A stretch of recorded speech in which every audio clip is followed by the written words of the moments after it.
Isso acontece às vezes. Mateus 16, versos 22 e 23, disse: E Pedro, tomando-o de parte, começou a repreendê-lo, dizendo: Senhor, tem compaixão de ti, de modo nenhum te acontecerá isso. Ele, porém, voltando-se, disse a Pedro: Para trás de mim, Satanás, que me serves de escândalo, porque não compreendes as coisas que são de Deus, mas só as que são dos homens. A voz de Deus é consistente, é coerente com seus propósitos. Podemos observar esta passagem de duas maneiras.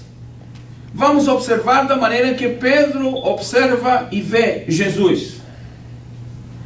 Pedro ouve falar que Jesus tem que ir para a cruz, Jesus tem que morrer crucificado, Jesus tem que padecer, Jesus tem que sofrer. E Pedro, ele quer, vamos dizer assim, ele quer demonstrar um sentimento de afeto, de amizade, de companheirismo.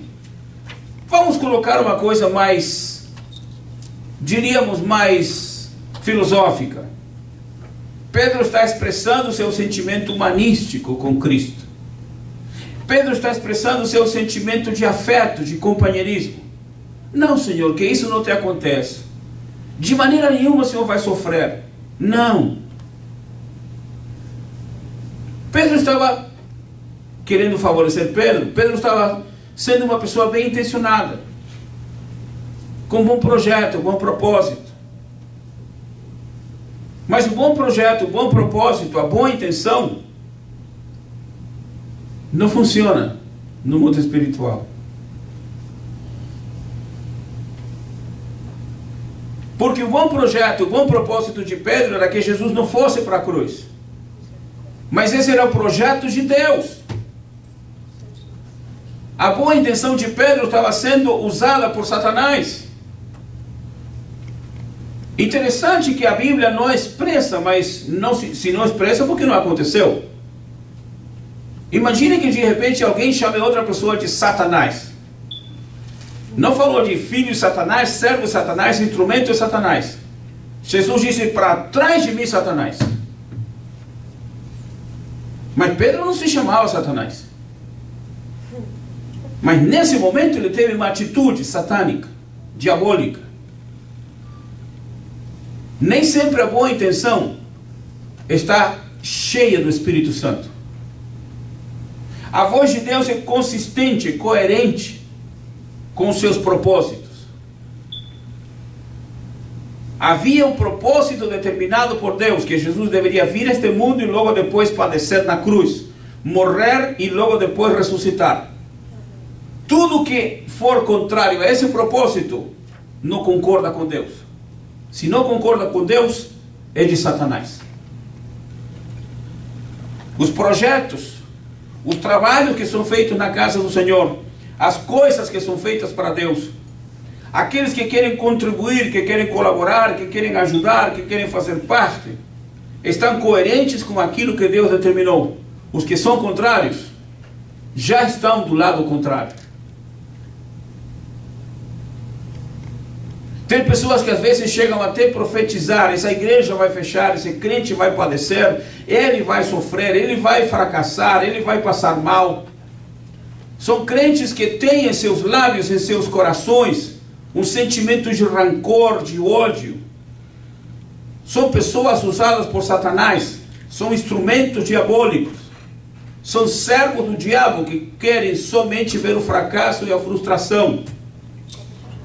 Mas glória a Deus, que aqueles que confiam no Senhor permanecerão firmes. Amém. Os que esperam no Senhor estarão como um monte de Sião que não se abala, mas permanece para sempre. Amém. Boa intenção não é sinônimo de presença de Deus. A voz de Deus nunca é contrária ao propósito determinado por Deus. Encontrei uma certa senhora que saía para profetizar. Segundo ela, Deus tinha dado o chamado para profetizar. E ela saía para profetizar em várias cidades, em vários estados. Detalhe: Deus havia falado para ela não levar seu marido, porque seu marido era um problema. E Deus tinha falado a ela para ela fazer esse trabalho. Alguém poderia dizer: irmão, que coisa linda, ela está profetizando, está sendo usada por Deus. Mas Deus não é contrário ao casamento. Quem estabeleceu o casamento foi Deus. Amém? Amém. Se a mulher se casou e se foi chamada por Deus, ela deveria orar a Deus para que Deus primeiramente falasse para o seu marido se converter e fazer a obra junto com ela. Não é pecado uma pessoa sair sozinho, não. Mas deve ter sabedoria, prudência, inteligência.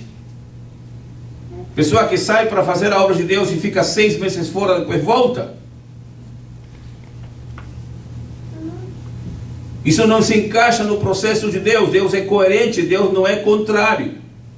Deus não é contrário ao casamento. E essa visão de que Deus falou comigo, meu marido não quer saber, mas eu estou indo para fazer a obra de Deus.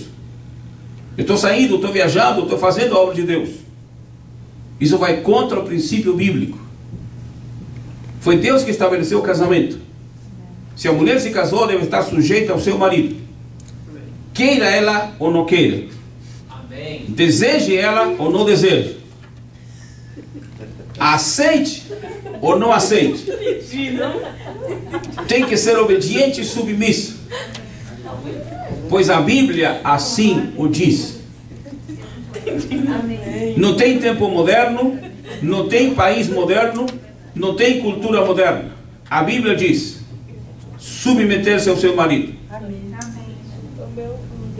Se a mulher é submissa ao seu marido, se a mulher é primeiro submissa a Jesus, submissa ao seu marido, e se Deus, que é superior ao seu marido, chamou essa mulher para fazer a obra, logo ela vai falar com seu superior, que é Deus, para que fale com o inferior, que é seu marido. E Deus vai tocá-lo. E em vez de sair um só, sairão os dois. Amém. Para fazer a obra de Deus. Amém. E esta irmã que profetizava para um lado e para o outro, de repente entregou uma profecia bonita para alguém, que sentiu que essa serva de Deus era um instrumento de Deus, e a história para por aí.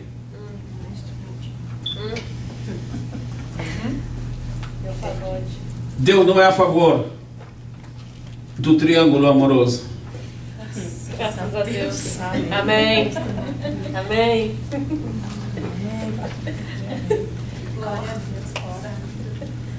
Disse amém a isso? Amém.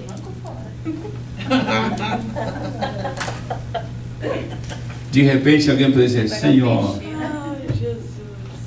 Em quarto e último lugar, a voz de Deus é consistente com o chamado.